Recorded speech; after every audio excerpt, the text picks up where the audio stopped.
program on the Open Line on 560 CFOS.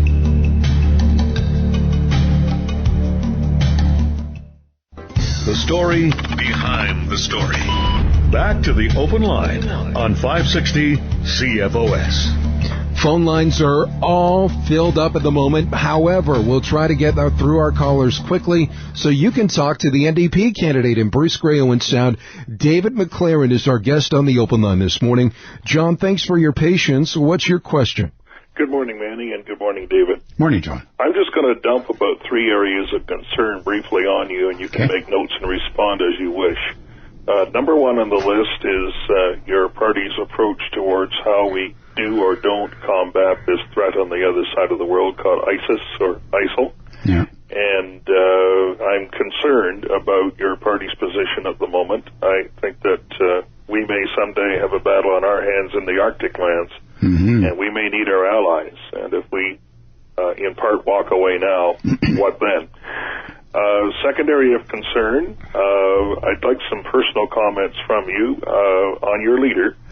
As I make the rounds, I'm hearing, Thomas Mulcair, he's the guy with the temper. And I think that comes from being an effective opposition leader. So I'd like some comments from you on why, in this election time of trust, which is a major issue, why we should trust him to be the next leader of our country. And the third, I'd like some feedback on these attack ads. I, for one, would like to hear more from a given party about why we should vote for them and not why we shouldn't vote for the other guy. Yeah, good questions. I'll hang up and listen for comments. Okay, well, thanks, John. The attack ads are a real pain, and all of them are a real pain. I would like to see more discussion about the issues as well, which is one of the reasons why I've been pestering the media, as Manny knows, to get these issues on the air, and now I think CFOS is stepping up. And one of the reasons why I despair when Larry doesn't turn up at all candidates' meetings or to talk about democracy with the rest of us, because we need to know what he thinks about these things. So yes, and these kinds of phone-in shows are a great way, and I hope that CFOS is going to have more of them, because we need to talk about the issues. So let's park the attack ads. There's not much we can do about them. They're going to be there. They're a pain in the neck. I'm getting tired of them myself. And so let's go to the other question. Mulcair, well, Angry Tom, okay, I guess is a label that he's been carrying around for quite some time. But I went to the policy convention back in 2013, and I saw a very different kind of a Tom, a very welcoming Tom, one who actually greeted people and spent time talking to them, as I did myself briefly when I was down there. He's a very charming man. He's a very smart man, and I think he's a very dedicated man. You know that he worked as the environment minister in Quebec for quite some time, and when the corporations were beginning to trump the environment by wanting to put a condo up in their parks, he resigned. He resigned that portfolio. So I think he's got some integrity. I trust him. I certainly, I'm not being paid to say this, but, I think he's quite trustworthy. And I think that what I found in the 2013 convention was that the spirit of Jack Layton was still alive and well and living in the NDP. The thing with ISIS, they're a scourge on the earth, obviously. I don't believe that they are practicing Islam as my Muslim friends know it. They are doing some pretty nasty things to the jewels of civilization, in the cradle of civilization. Their behavior towards women is less than exemplary. Let's make it an understatement. But there's a couple of things we have to keep in mind as we address this. First of all, there is a whole generation of young men there that have known nothing but war. 20 years we have been making war. We have been part of the conflict in that area. We have not succeeded, I don't think, in calming that area with all our efforts. Obviously, we are not doing a good job. Obviously, we're making some mistakes. Some of those mistakes we don't even know why we're making them, because the cultures are so different, and we're in a place where we are not at home. Let's put it that way. So I think we have to take another look at how we're doing things in the Middle East. Colonial conflict has been raging in that part of the world for 2 centuries. The British were in there in the middle of the 18th century. And Western interference in that goes back, as I say, 200 years. So our soldiers don't necessarily have to be there. I don't think our soldiers, I think we need to rethink how we're doing it. I think we really need to sit back and take a long look at the history and rethink about how we're doing it. The soldiers, if some of our allies need help in terms of training and that, then I don't see anything wrong with that. But boy, we've been in that area for, if you count the American exploits back in the late 1990s, we've been in there for a generation, and it hasn't helped. What are we doing wrong? Lauren, good morning. Thanks for your patience on the line this morning. What's your question for David McLaren? My question, I have to frame, and I need to make the comment that my wife and I we're close observers of the public affairs that go on. And when recently the CBC did such a tremendous job of showing us the development of automobile assembly in Mexico, I want to know whether it's legit for us to behave in the way that my wife and I have decided we're going to behave. If an automobile is assembled in Mexico, we're inclined not to buy it. When our vehicle needs to be turned in, we're going to seek out those companies and products that have been made in Canada by Canadians, and I think that's only fair. But I also know I can see problems with my point of view. I'd like to hear David on it, please. Lauren, thanks very much for the call today. Thanks for the question, Lauren. Buy Canadian, it's getting harder and harder to do in this era of global money. Capital can go just about anywhere it wants. If it doesn't like the environment in one country, it'll go somewhere else. We have to deal with that, and so I think that if we're going to sign global or we're going to sign free trade agreements, we have to sort of try to negotiate a better deal than these free trade agreements that we're actually negotiating. There's no question that a lot of the jobs that we would rely on, look, let me back up just a little bit, because we lost a lot of ground when our dollar went high. And our dollar went high because of how much energy or how much we were putting into commodities, and by that I mean oil. When the price of the dollar, when the dollar went up, we lost a competitive advantage that we had from a 75 or 80 cent loonie, and a lot of the businesses just picked up and went either down to right-to-work poor states in the U.S. or all the way down to Mexico or maybe even offshore. So it's getting harder and harder to find made-in-Canada products. I applaud you in trying to find that. I know I'm looking on the... I don't want to go into diversion right now because I know we're short of time. But I think what we have to do, again, is to rethink the economy in a different way.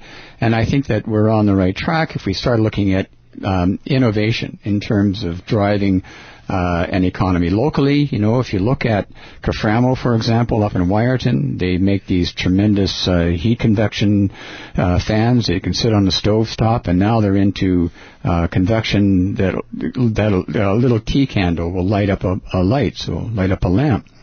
That's the kind of innovative product that we need to foster in this area, and I think we can foster in this area. That creative economy we haven't really looked at in this area. One of the things that I would like to do if I got in would be to call basically what I would call an economic summit. There's been a lot of talk about regional economic development in this area from some of the councils and from some of the chambers of commerce. but I don't see a lot of action in it. Why don't we sit down, lock ourselves in a room for a week or a couple of days, and determine that we're not going to leave until we come up with some sort of sketch of an economic plan? What is it that we can do? How can we make connections with educational institutions outside the area? What kinds of things are the farmers looking for? Or do we need high-speed internet? Yes, we do. Why isn't the federal government a partner in that? And they're not. Where's Larry on that one? Anna, good morning. Thanks for your patience this morning. What's your question? Should parents have a say in what children are taught in public schools? Yes, and I think that's one of the reasons why there used to be parent-teachers associations. I remember getting involved in my own kids' education. I don't know how much authority or power parents have in that venue, but again, it's a matter of conversation. Teachers are people, parents are people, kids are people, and with people you talk. Anna, thanks for the question. I know again that's a provincial issue. But I think we've heard this morning that David McLaren says if we open the lines of communication between the federal and provincial governments, maybe you'll see some of the improvements that they are talking about. Just a few minutes left in the show. We have to take another break and return more with NDP candidate David McLaren on the open line on 560 CFOS.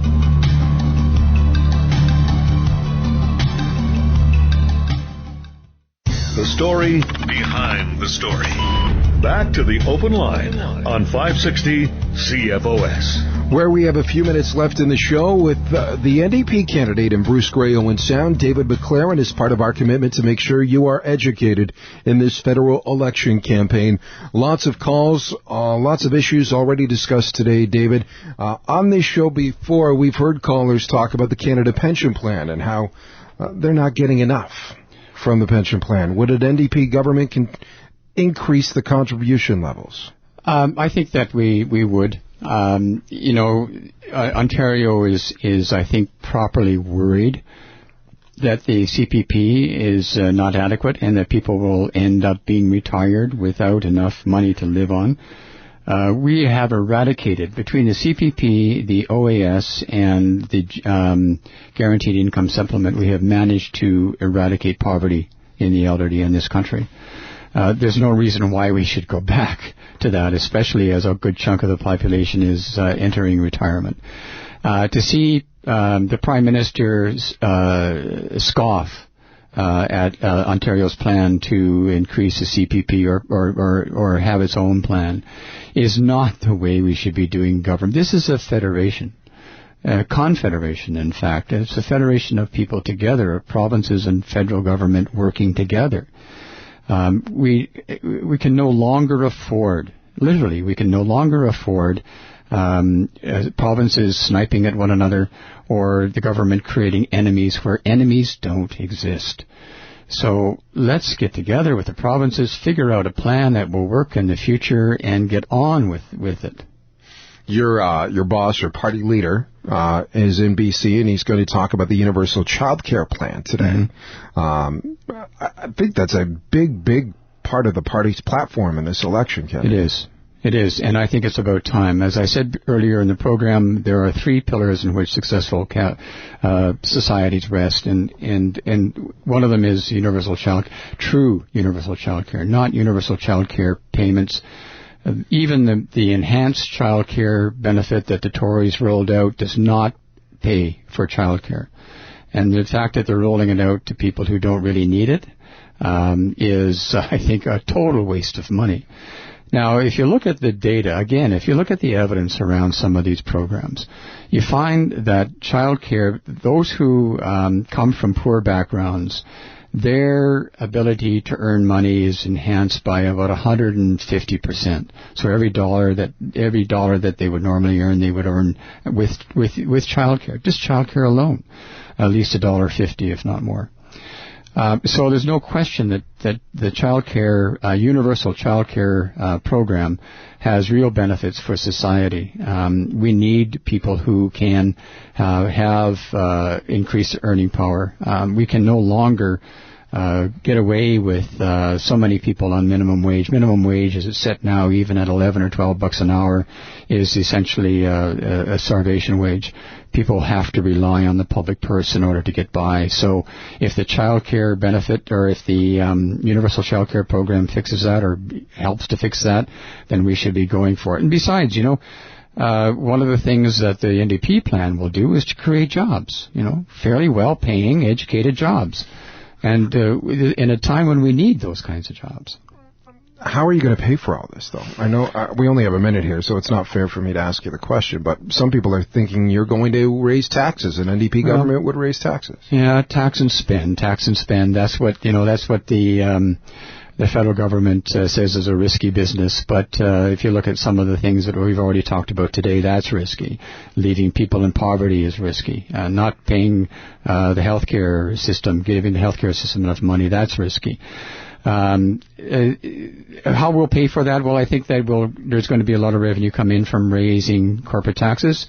Some people say that'll be a job killer. There's no evidence that it'll be a job killer if you look at the economic data.